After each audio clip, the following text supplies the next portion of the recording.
For me, I think equity, diversity, and inclusion builds communities. It enhances communities. And I'm just exhausted by the things that have happened about race relations in the United States since I've been alive.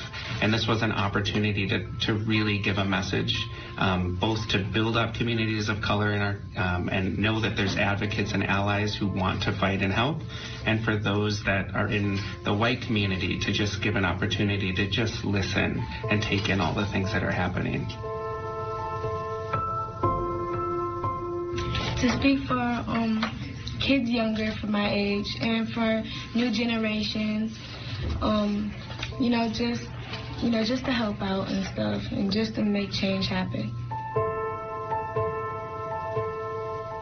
All right, a couple of the people involved in the Letters to the Community, an open conversation about race project from Local 5 and why they wanted to get involved. Now, David Lee is our news director, and we're talking more about what you can expect from this special, David. Good morning.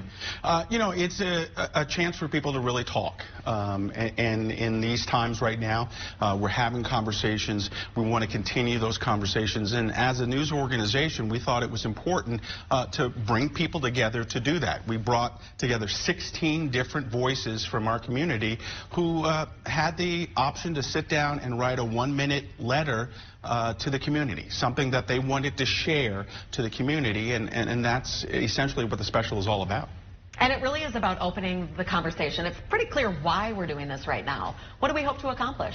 Well, I certainly hope that people will take this special, they'll watch it the first time, and then maybe watch it a second or third time with other people to, as you said, have those conversations. Because the only way we're going to kind of get through everything is to talk about everything. And I think it's important to hear from folks in our community, people who are living here, people who are working here, people who are going to school here, to share their experiences from all sides so that we can all grow from it. Now, it's a very diverse group of people.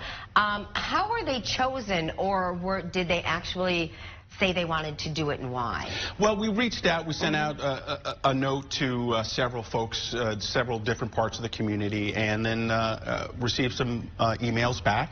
And these folks all said, yeah, they wanted to be a part of it. The one thing that was really exciting about this project is that everyone said, yeah, this is important. We want to do this. And so it was really easy to kind of put everything together.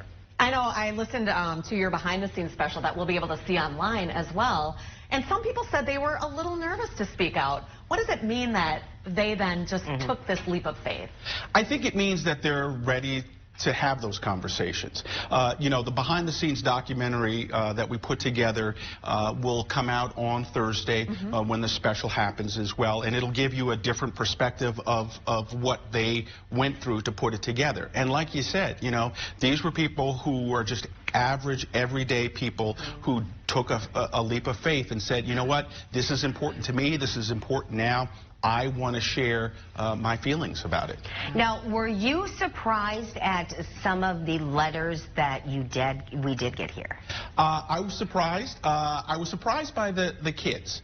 We have a wide range. I think the youngest person was about 13.